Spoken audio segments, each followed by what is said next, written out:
শ্ৰীযুত জয়ন্ত বৰুৱা ডাঙৰীয়া আপোনাক আমি স্বাগতম জনাইছো যিহেতু আমাৰ কাৰণে অতি সৌভাগ্যৰ ক্ষণ আমি আজি আমাৰ মাজত লগ পাইছো সেইগৰাকী মহান ব্যক্তিক যিগৰাকী ব্যক্তিয়ে সদায় আঁৰত থাকি জাতিৰ পক্ষত পৰাই কিন্তু মাত মাতি আহিছে এইগৰাকী ব্যক্তি আচলতে কেনেধৰণে আমি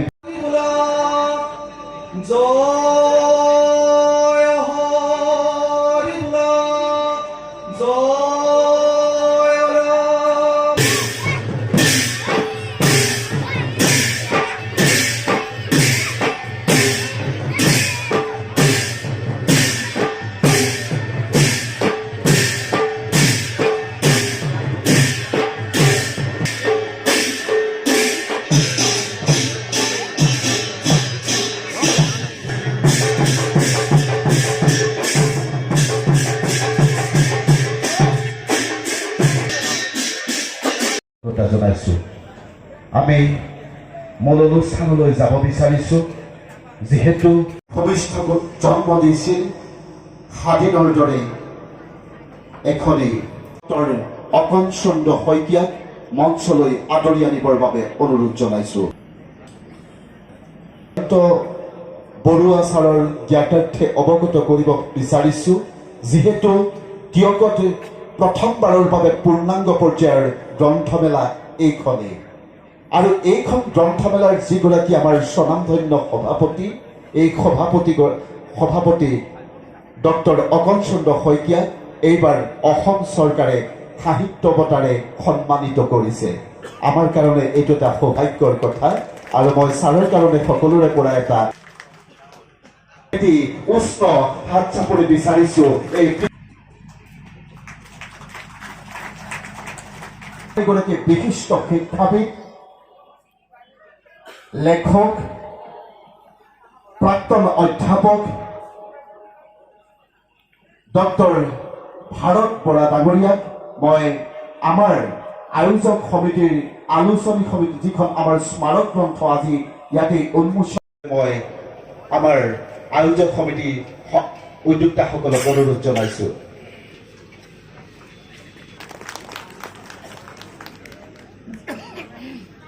ইয়াৰ পিছতে মই শ্ৰদ্ধাৰ মোৰ আনগৰাকী সম্পাদক ডক্টৰ মণ্টু কুমাৰ বৰা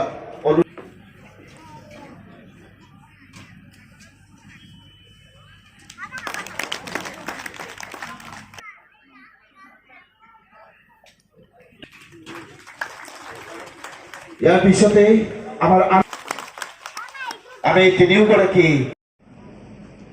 শুভ সন্ধ্যা আমি আচলতে এই শুভ সন্ধ্যাত আমি অত্যন্ত সুখী হৈছোঁ হওক গতিকে জয় জয়তে মই ইতিমধ্যে তেখেতৰ বিষয়ে কৈছে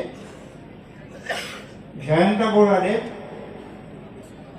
তেখেতক মই আন্তৰিক শ্ৰদ্ধা জ্ঞাপন কৰিছোঁ ইয়াত চিন্তা চৰ্চা তেওঁৰ সেই সময়ত বিশেষ পদক্ষেপ গ্ৰহণ কৰি আহিছে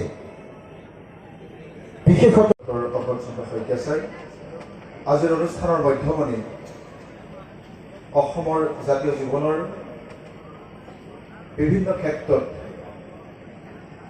যিটো অগ্ৰণী ব্যক্তি অৱসৰী অধ্যাপক তথা গ্ৰন্থমেলাৰ স্মাৰক গ্ৰন্থৰ সমিতিৰ সভাপতি সন্মানীয় ডক্টৰ ভাৰত বৰা ছাৰ মঞ্চৰ আসনত উপবিষ্ট অসমৰ এগৰাকী বিশিষ্ট কবি জগত প্ৰথম প্ৰিয় গ্ৰন্থমেলা 2023 স্থান ধনী কবি দীনন্দ চন্দ্ৰ বৰুৱা সমাৰোহ ক্ষেত্ৰ তিয়ক হাইস্কুল খেলপথাৰ তাৰিখ 22 ডিচেম্বৰৰ পৰা 26 ডিচেম্বৰ 2023 সম্বৰ্ধনা পত্ৰ অসম গৌৰৱ মাননীয় শ্ৰীযুত জয়ন্ত বৰুৱা সমিতিকো শ্ৰদ্ধা ভাজনিছোঁ জয় জয়তে সমগ্ৰ তিয়বাসীক হৈ আপোনাক আন্তৰিক অনুৰোধ জনাইছোঁ। ভাষা জিলিকাই ৰখা এটি অতি সম্ভ্ৰান্ত পৰিয়ালত আপোনাৰ জন্ম, অসমৰ এটি অভিজাত প্ৰকাশন, স্বাধীন প্ৰতিদিন প্ৰকাশন উচ্চ কৰ্তৃত্বশীল ব্যক্তি আপুনি।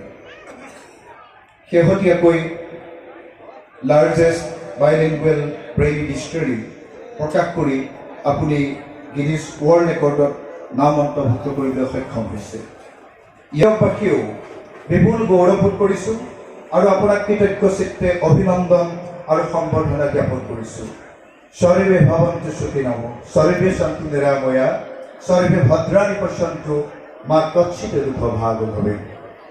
বিনীত টিয়ক প্ৰেছ ক্লাবৰ হৈ পান্তনু দত্ত সভাপতি, দিগন্ত হাজৰিকা সম্পাদক, প্ৰথম টিয়ক গ্ৰন্থমেলা আয়োজক সমিতিৰ হৈ ডক্টৰ অকল চন্দ্ৰ শইকীয়া সভাপতি, প্ৰান্তনু দত্ত কাৰ্যকৰী সভাপতি, ডক্টৰ মণ্টু কুমাৰ বৰা আৰু দিগন্ত হাজৰিকা সম্পাদক। ইয়াত আমি সন্নিৱিষ্ট কৰিছোঁ কেইটামান শব্দৰে এটা শ্লোগান আমি সন্মুখত ৰাখি প্ৰথম টিয়ক গ্ৰন্থমেলা আয়োজন কৰিছিলোঁ।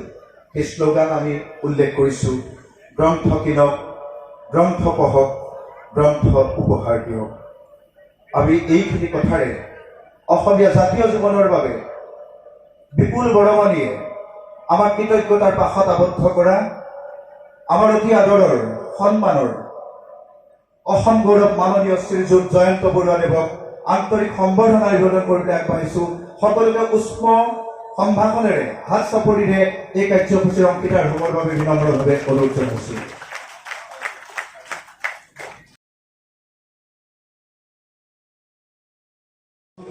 যে বহু দল সংগঠন ব্যক্তি আমাৰ মাজত উপস্থিত হৈছে ডাঙৰীয়া, মই দুয়োগৰাকীকে কৃতজ্ঞতা জনাইছোঁ।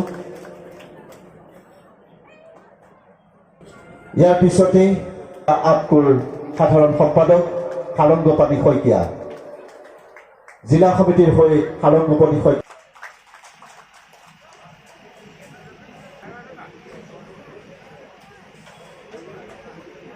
অপূৰ্ব ভূঞাই প্ৰতিনিধিত্ব কৰিছে, ছাৰক সম্বৰ্ধনা জনাইছে বিচাৰিছে।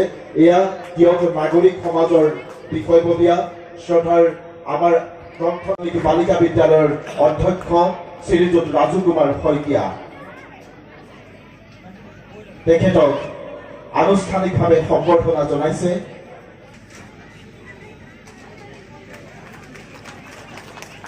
আৰু কাকজান আঞ্চলিক সমিতি, ইয়াৰ পিছতে আদৰণি সম্ভাষণ জনা চন্দ্ৰকমল বেজবৰুৱা, সুনীল ভট্টাচাৰ্য ছাৰ,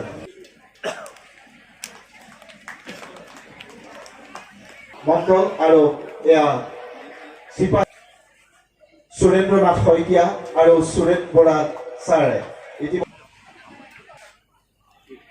সন্ধানী মঞ্চ কাকজান, তেখেতসকলে ছাৰ খুব সুন্দৰকৈ বিভিন্ন যোগাত্মক কাম কৰি 40টাকৈ বছৰ সভাপতি শ্ৰদ্ধাৰ ৰমেন শৰ্মা আৰু সম্পাদক অজিত, এয়া জ্ঞানমালিনী মহিলা সমিতি,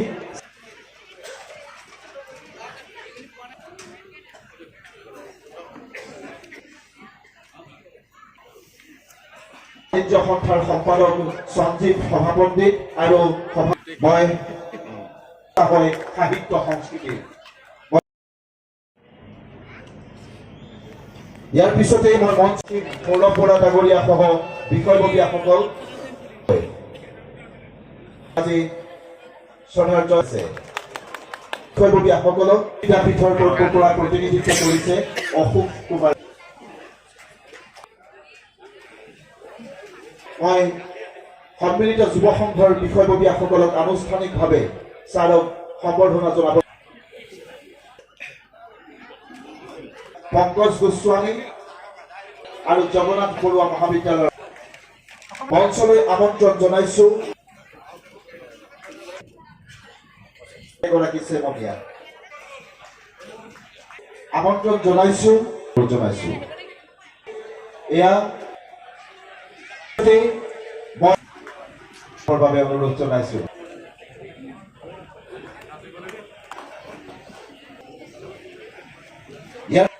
দুয়োগৰাকীকে মই আনুষ্ঠানিকভাৱে সম্বৰ্ধনা জনোৱাৰ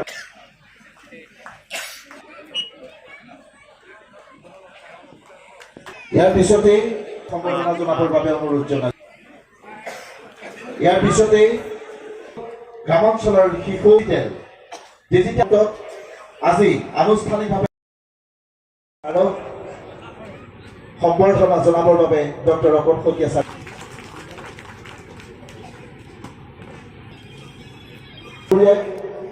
আনুষ্ঠানিক সম্বৰ্ধনা জনাই যিহেতু আজি আমি হাতত অৰ্পণ কৰিছিলোঁ সেই দায়িত্বটো তেখেতৰ হাতেৰে আজি সম্পূৰ্ণ কৰিম।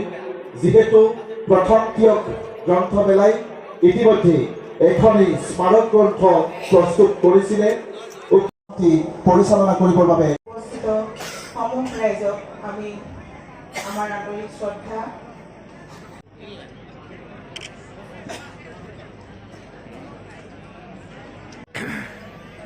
প্ৰধান অধ্যাপিকা ডক্টৰ জ্যোতিৰেখা হাজৰিকা বাইদেউ,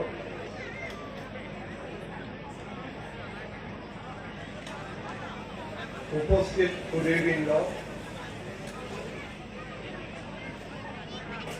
আজি প্ৰথমখন তিয়ক আজি এই তিয়ক অঞ্চলৰ বিভিন্ন অনুষ্ঠান প্ৰতিষ্ঠানত আমাক যি মৰম আৰু শক্তি প্ৰদান কৰিব। আমি জানো বাবে শক্তি আহৰণ কৰে। আজি এই অনুষ্ঠানত থিয় হৈ আমি এক নতুন প্ৰেৰণা আৰু শক্তি আহৰণ কৰিছোঁ যে এই প্ৰথম গ্ৰন্থমেলাৰ প্ৰথমখন আলোচনী আজি উদ্বোধনী অনুষ্ঠানত মই উপস্থিত আছোঁ আৰু ইয়াৰ বাবে আৰু দিগন্ত হাজৰিকা সম্পাদনত প্ৰকাশ পোৱা এই আলোচনীখনত তেখেতসকলকো ধন্যবাদ জ্ঞাপন কৰিছোঁ।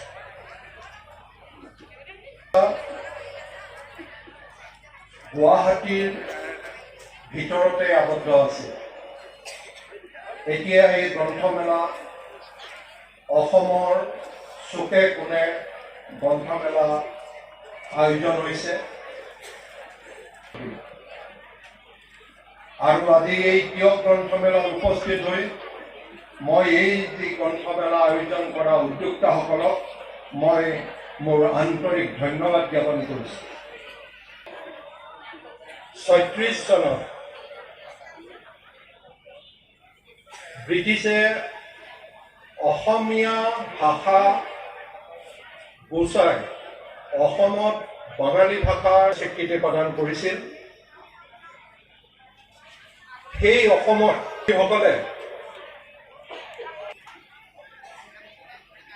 এখন ব্যাকৰণ বা অভিধান অবিহনে কেতিয়াও সেই ভাষাক স্বীকৃতি প্ৰদান কৰা নাযায়। আজি হেমচন্দ্ৰ বৰুৱাই ভাষাৰ প্ৰজন্ম হিচাপে আমাৰ ওপৰত যি দায়িত্ব আহি পৰিলে সেই দায়িত্ব হিচাপে আমিও কেইবাগৰাকীও শিক্ষাবিদক লগত লৈ হেণ্ডবুকৰ পঞ্চদশ সংস্কৰণ অলপতে আমি মুকলি কৰিছোঁ। প্ৰায় ৩,৬০০ নতুন অসমীয়া শব্দৰ সংযোজনেৰে হেণ্ডবুকৰ এই পঞ্চদশ সংস্কৰণ প্ৰকাশ পাই যায়। ব্ৰিটিছৰ দিনৰ পৰা আজিলৈ গতিকে কিন্তু আমি ভাষা আন্দোলন কৰিব লগা হৈছে।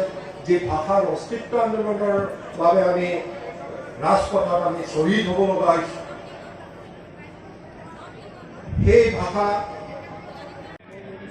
Guinness book of world record কৰিবৰ বাবে কৰা নাছিলোঁ। আমাৰ মাত্ৰ এটা ইতিবাচক দিশেৰে নিজে উলিয়াই আৰু যেতিয়া এই চিঠি লিখিব তেওঁলোকৰ চিঠি লিখাৰ অভ্যাস হ'ব, সেইজনে গৈ এদিন গল্পকাৰ হ'ব, এদিন ভাৱে আগুৱাই লৈ যাব লাগিব।